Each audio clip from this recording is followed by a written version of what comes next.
국회 정문에 들어서면 민주주의 최후의 부루 대한민국 국회라는 상징석이 서 있습니다. 대한민국 국민이라면 시커먼 하늘에 눈발이 휘날리던 작년 12월 3일 그 밤을 잊지 못할 것입니다. 그로부터 벌써 1년, 윤석열 일당이 저지른 내란 정국은 이른바 윤 어게인이라는 구호와 함께 법정과 국회 그리고 거리에서 여전히 진행 중입니다. 드림투데이가 인터뷰 특집으로 그 1년 전의 아픈 기억들을 소환하며 대한민국 정치의 새로운 역사 발전을 모색합니다.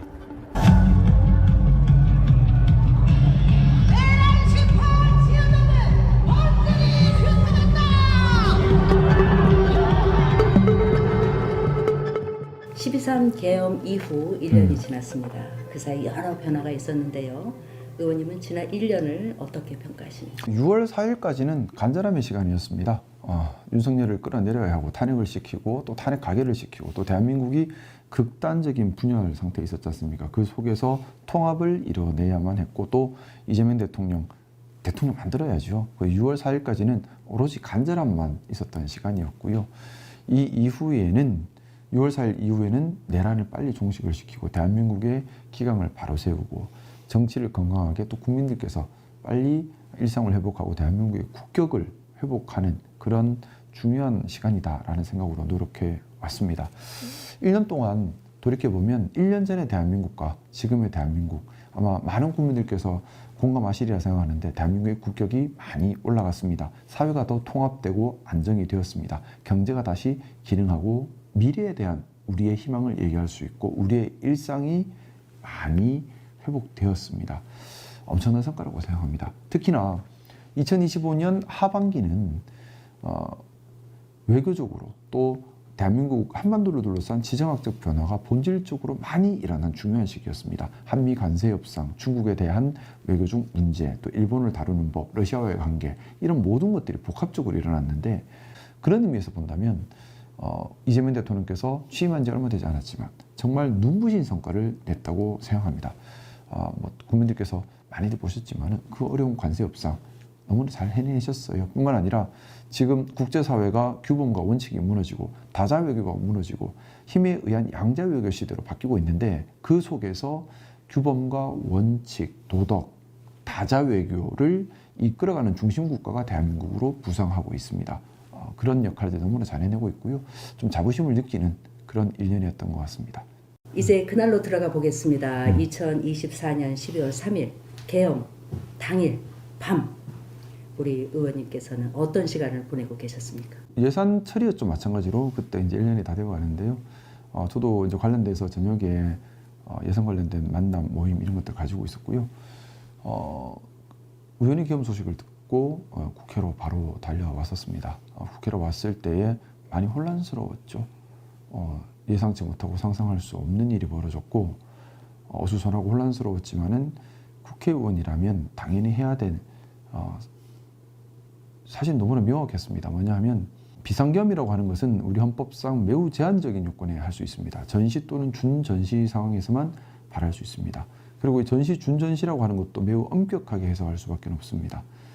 국가가 국민의 생명과 신체를 보호하기 위해 마지막 남은 수단이 비상계엄일 때 하는 겁니다. 준전시라고 하는 것이 그냥 아무 때를 다 얘기하는 것이 아니고요. 우리가 영화에서 좀비 사태 보는 그 정도는 돼야 되는 겁니다. 근데 아시겠지만 12월 3일 밤 너무나 평화롭고 평온했습니다. 국회에서 예산 관련해서 여야가 다투고 있었지만 민주주의 사회라면 어떻게 보면 그건 응당 당연한 모습이에요. 전혀 위기 상황이라고 할 수 없는 그렇기 때문에 비상계엄 사유가 없었던 것이죠. 또 비상계엄이라 하더라도 비상계엄을 합법적으로 해제할 수 있는 유일한 기구가 국회이기 때문에 국회의 기능, 권능을 멈추는 권한은 없습니다. 그런데 비상계엄 포고문에 국회의 권한을 멈추고 정치를 금지하는 내용이 있었습니다. 그것은 비상계엄을 한다 하더라도 내용적 한계를 일탈하는 것입니다. 그렇다면 사유가 없고 절차가 잘못됐고 내용이 일탈한 명백한 반헌법 불법 비상계엄인 것이죠. 반헌법 불법 비상계엄을 접했을 때 국회의원의 의무는 명확합니다. 헌법을 수호하고 국민을 보호하는 것이 정당을 떠나서 진영을 떠나서 국회의원의 본연의 의무입니다. 따라서 국회의원이라면 최소한 대한민국의 국회의원이라면 스스로 이것이 반헌법, 불법, 잘못된 경우이다 판단하고 이걸 해제하는데 목숨 걸고 앞장서야 하는 것이 당연한 일이라고 생각합니다. 저 역시 그날 반헌법, 불법, 비상계엄이라는 것을 스스로 판단했고 이것을 해제해야 한다라는 생각으로 국회 본회의장으로 바로 뛰어들어왔었습니다. 계엄을 해제하기 위해 모였던 국회의원들이 다 같은 마음이 아니었을까라는 생각을 합니다. 왜냐하면 친위 쿠데타입니다. 친위 쿠데타는 당연한 얘기겠지만 성공 가능성이 높을 수밖에 없죠. 또 현직 대통령이 군대를 동원했고 계엄군이 총을 들고 국회로 들어왔습니다. 당연히 목숨을 걸 정도의 각오가 없으면 움직이기 힘들지 않았을까. 저는 일단 그렇게 이해를 했고요. 너무 일단 참담했습니다. 대한민국의 민주주의가 그것도 2024년, 25년 이런 현대 시대에 군인들이 총을 들고 국회까지 난입하는 민주주의 붕괴 현장을 본 거지 않습니까? 그 참담함이 너무나 부끄러웠고 괴로웠습니다. 정치를 하는 입장에서 이런 참담함을 국민들께 보여드렸다는 것 자체가 너무 송구했습니다. 그래서 그때 제가 12월 3일 밤만 생각하면 눈물이 쏟아졌는데 그 눈물 쏟아졌던 이유가 너무나 참담하고 송구해서였습니다. 특히 우리는 80년 5월에 기억이 있습니다. 제가 12월 3일 밤 기억나는 것이 오늘 밤 계엄을 풀지 못하면 다시 시민들이 다치신다. 내일 아침이면 시민들이 다치실 수밖에 없다. 그래서 반드시 풀어야만 한다. 내가 목숨을 걸고서라도 반드시 계엄을 막고 목숨을 걸고서라도 반드시 윤석열을 끌어내려야 한다라는 간절함이 너무나 컸고 그 동력은 80년 5월에 우리의 아픈 기억들에서 제가 동력을 얻었던 것 같습니다. 12월 4일 이후에 국회 탄핵 의결까지 의원님의 이제 여러 행적이 있는데요. 주요 어떤 기점별로 한번 정리해서 설명해 주시죠. 우선 뭐 12월 4일 이제 계엄이 해제되고 난 이후에 국민의힘에서 의원총회가 열렸습니다. 저는 당연히 의원총회에서 이 비상계엄이 잘못되었다. 그리고 이런 불법 위험한 비상계엄을 한 대통령 탄핵에 대한 하야에 대한 얘기가 본격화될 것으로 기대했습니다. 하지만 국민의힘 의원총회 분위기는 그것과는 사뭇 멀었어요. 거기서 상당한 혼란과 당혹감을 좀 많이 느꼈고요. 그리고 며칠 지나지 않아 12월 7일 첫 탄핵 표결이 있었죠. 근데 첫 탄핵 표결 오전에 윤석열 대통령이 당시 대통령이 본인의 모든 것을 당에 맡긴다라고 얘기를 했습니다. 그걸 국민의힘에서는 하야를 시킬 수 있는 것으로 해석을 하고 저처럼 강력하게 탄핵이나 즉시 하야를 주장하는 의원들에게 윤석열 대통령의 이런 말은 즉시 하야를 표현하는 것이다. 당에서는 즉시 하야 시키겠다. 그러니 탄핵에 일단 동참하지 말고 즉시 하야가 국가의 혼란을 줄이는 일이니 즉시 하야로 방향을 잡을 수 있도록 하자라는 설득 논리가 됐습니다. 어쨌든 그렇게 첫 12월 7일 탄핵 표결이 있었는데 국민의힘에는 전체 보이콧을 해버렸죠. 전체 보이콧을 하면서 표결 자체가 불성립되는 참사가 있었습니다. 그날 저는 좀 당론에 반대해서 독자 행동을 했는데 그때 독자 행동을 했던 것이 국민의힘의 그런 방향성이 국민에 대한 태도도 아니고 또 도리도 아니고 또 잘못되었다는 생각을 했습니다. 이 이후에 우려했던 대로 국민의힘 쪽에서 말을 바꿉니다.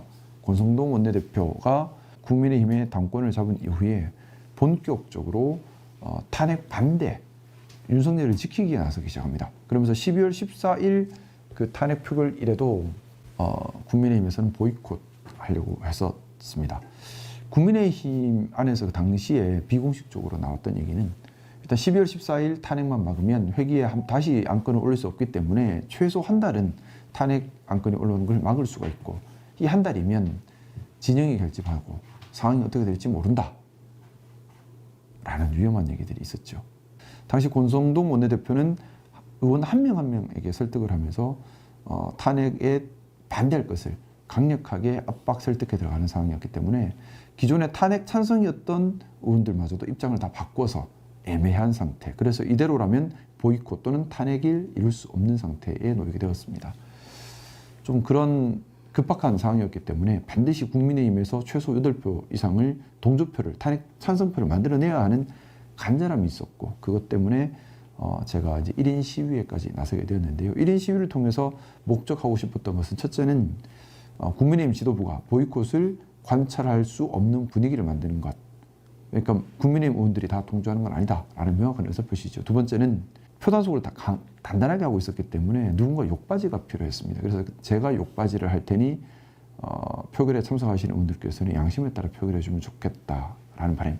그리고 또 권성동 원내대표 이후에 국민의힘에 대해서 너무나 강력하게 통제하고 있었기 때문에 그 분위기를 좀 반전시킬 필요가 있었습니다. 이 세 가지 이유 때문에 1인 시위에 나서게 되었고요.